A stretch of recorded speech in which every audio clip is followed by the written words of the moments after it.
My name is FredBread, and welcome back to Backlog Bread.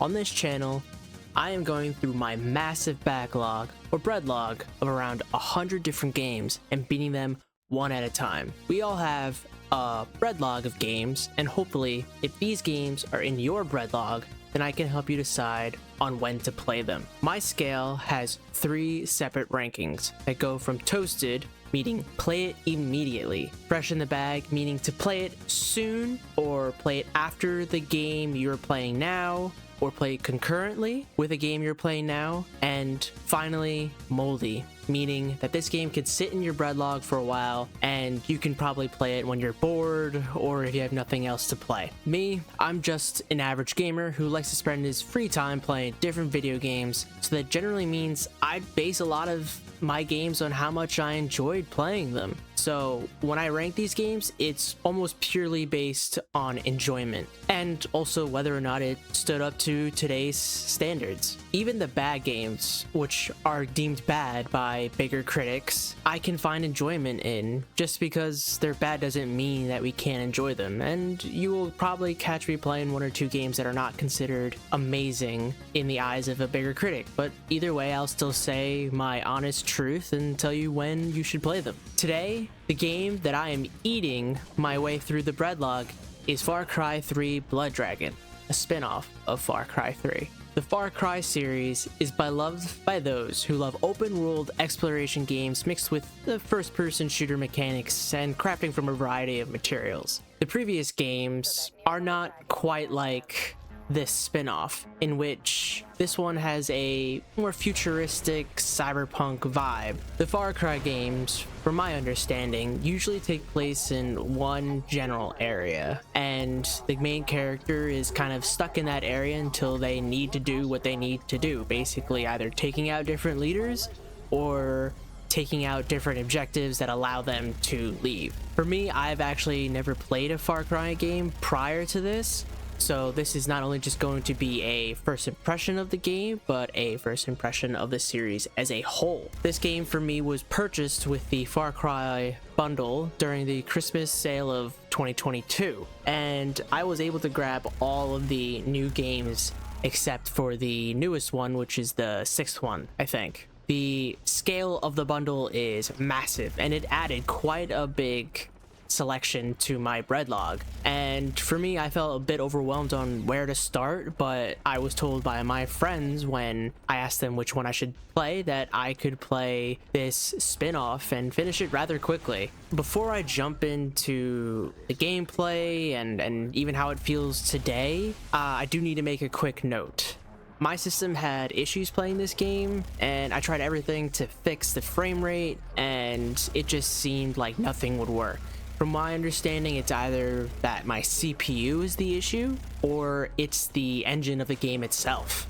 Just for reference, my system has a GeForce RTX 4060, an AMD Ryzen 7 2700, and 16 gigabytes of RAM. So at least for me and my small understanding of how PCs should work, I don't feel like this is a problem on my end, but on the engine itself. But if you happen to know, please let me know in the comments down below. I would love to know, and maybe you could help somebody else who would have this problems as well. But despite all this, the game had a unique feel compared to most other games I've ever played. This one just felt like a big labor of love from the team that created this series, because it felt like an 80s action movie, and I don't think that there are many other games that can boast such a spin-off title. And the team was able to do this by making it fun and kind of unserious vibe, while still making it interesting for the player and not having it too long so that the unserious and fun vibes just become a little too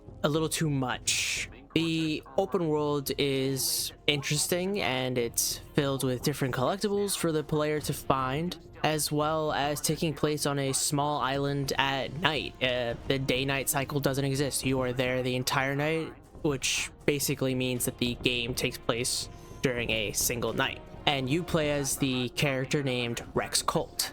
On his mission to get off this island and complete his overall task, he collects a variety of different weapons and this is all used to help him take down an AWOL commander named Sloan. On top of this opposing enemy that he needs to take out, Rex is followed by two other unique, quote-unquote, for his 80s vibe, NPCs who fill in those different tropes. Some of the things that aged well is the weapon attachment system, the length, and the story.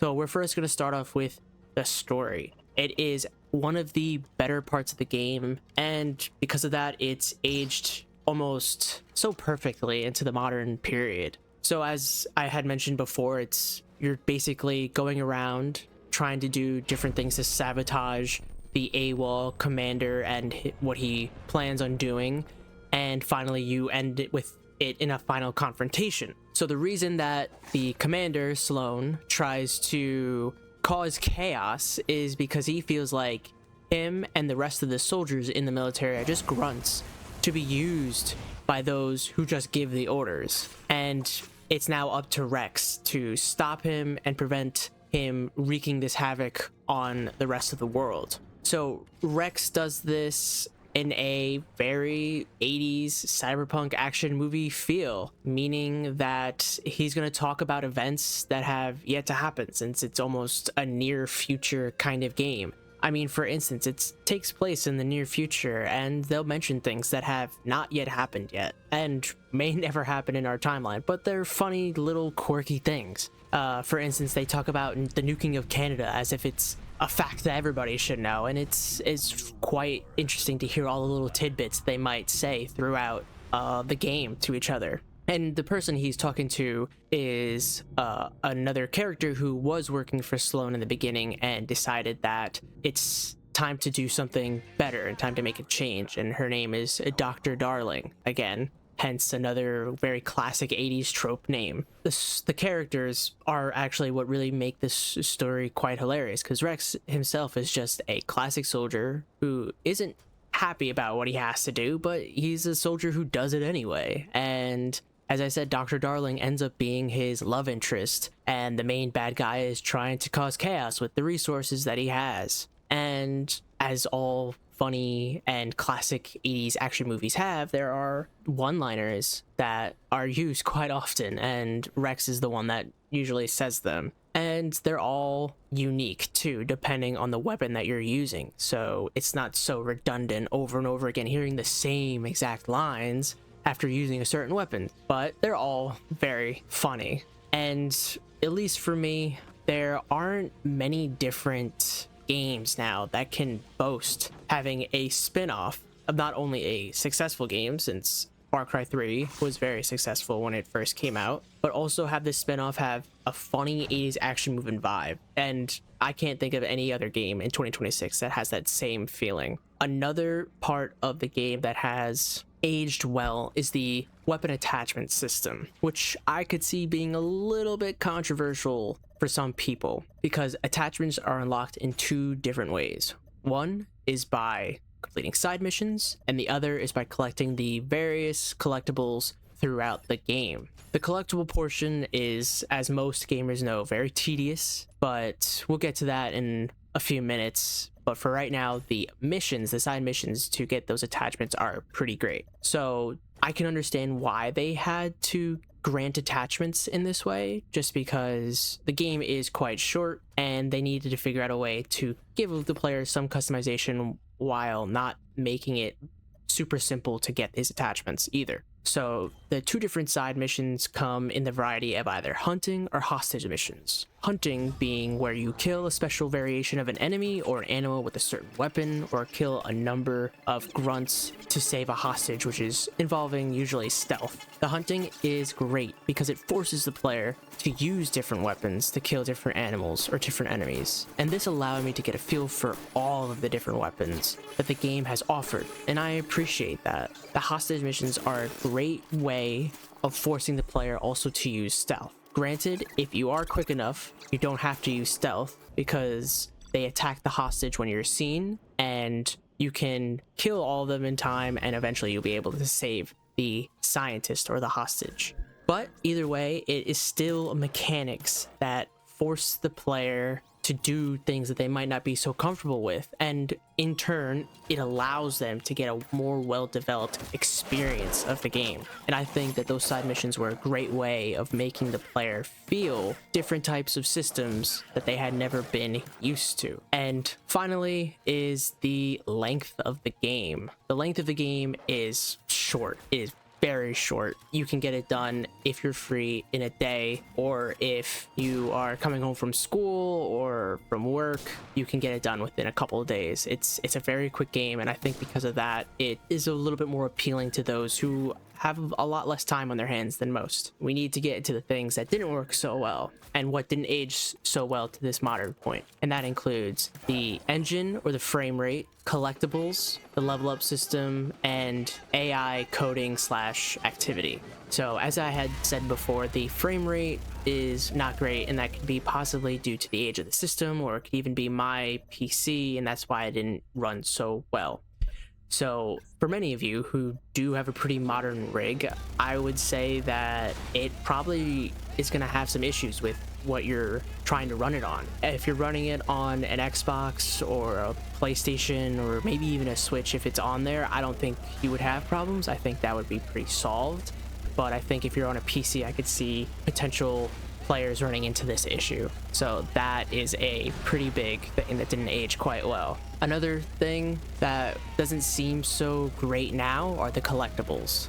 The three different collectibles are TVs, files, and VHS tapes, which continue to add to that 80s vibe, but still, it's a collectible. And because of that, it's something that the player has to go out and find if they're so inclined on 100%ing this game. Even though there weren't a ton of collectibles, it still was a tedious task. I mean, it took me an hour to an hour and a half to collect all of them, but it's still the principle of wasting your time going out, getting them. It's not fun. And these different collectibles, you have to look in a submenu for its lore. And for me, I am trying to finish these games within a certain time frame, which is usually around 9 days. But because of that, I'm not going to go into those submenus and read up on the lore. It's just not practical for me, who's trying to deliver this content to you all. So I just focused on finishing the side objectives and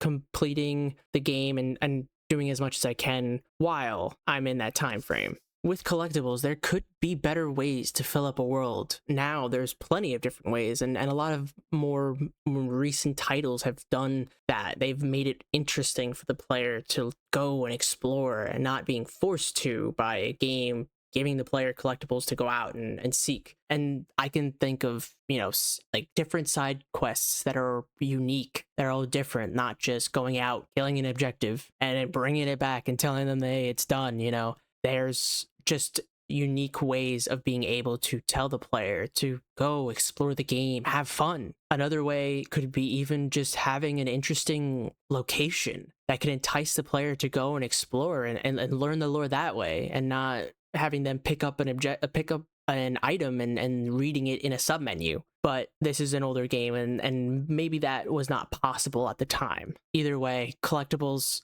just don't age well in this day's climate of gaming. The next portion that didn't age so well was the AI coding slash mechanic of the blood dragons. It just felt kind of weird to me how they were coded, because in the beginning, when you first encounter them, they tell you that the best way to get around them is to crouch, but it wasn't explicitly stated what to do when you are caught by them and you need to get out of their sight, out of their perspective, out of their perception. There it is. And there are a couple different parts of the game where if that was a little bit more clear, I would have been able to complete the mission in a lot quicker period of time, where it felt like there are some sections where I almost thought I had to restart the section over again because I was running out of different bait items for the blood dragons to chase after.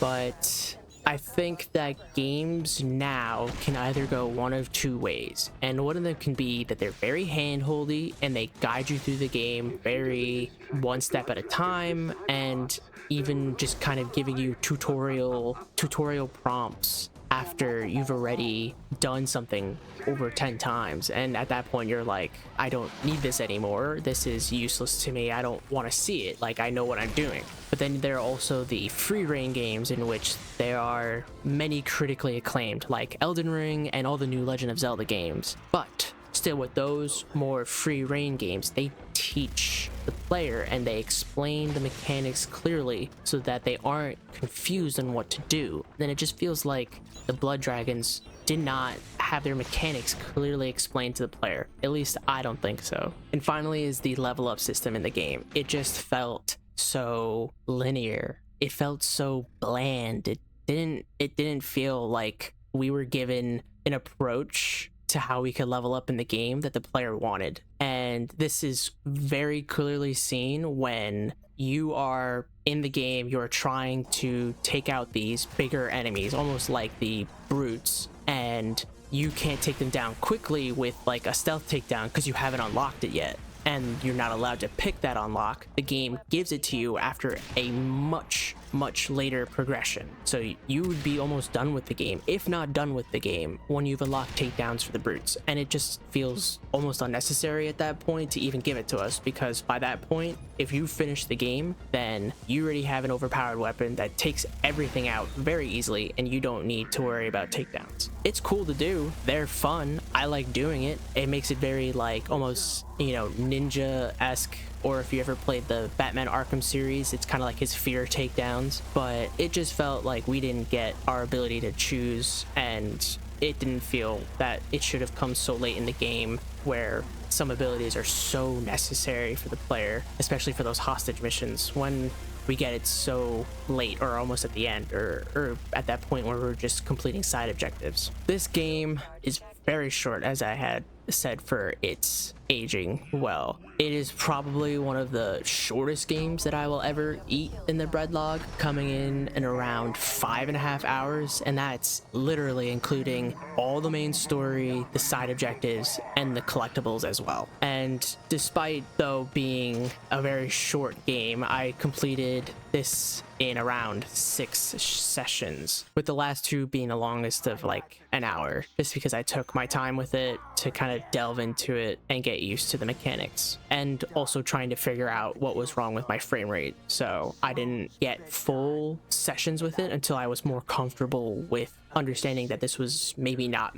my system, but maybe the engine and the age of it itself. And if you guys are into those Steam achievements and want to show them off, I think this game has recently added a Steam achievements, so that there are basically like nobody with these achievements. I think when I got these achievements for when I played them, there's like 2% of all people who own the game has got these achievements. So if you want some Steam achievements for yourself, definitely just hop on, grab a couple achievements, and then you can hop right off. Finally, my verdict for the Breadlog game comes in 3 ranks, and those are toasted, fresh in the bag, and moldy. While these ratings are for those who have this game in their own Breadlog, this can also be applied to those who are thinking of purchasing this game in the future. So for the 3rd game of the Breadlog, I'm going to make a special case and give 2 ratings depending on how the game runs for the player. So if the game runs well on ultra quality, then the game has earned a toasted rating. If the game though runs poorly, then the game has earned a fresh in the bag rating. The reason that this is given a toasted and fresh in the bag rating is because of how short the game was. If the game took any longer than 10 hours to complete, even with all the content added together, then this rating would have significantly dropped, especially with how the frame rate is. If it runs poorly, it's kind of hard to enjoy it when you don't seem to be doing the things that you're trying to do with the controls that you're inputting. If this video helped you decide on whether or not to play this game from your own Breadlog, or to purchase to put in your Breadlog for later, please comment down below. I'd love to know. I'd love to hear your thoughts. If you enjoyed this video, please like, comment, and subscribe. It means a lot to me, and it lets me know that you enjoy the content. And again, here are some bloopers from trying to record this voiceover. Mainly takes place on many of the Far Cry games, from my understanding, come from That doesn't work. Allowing... what am I thinking?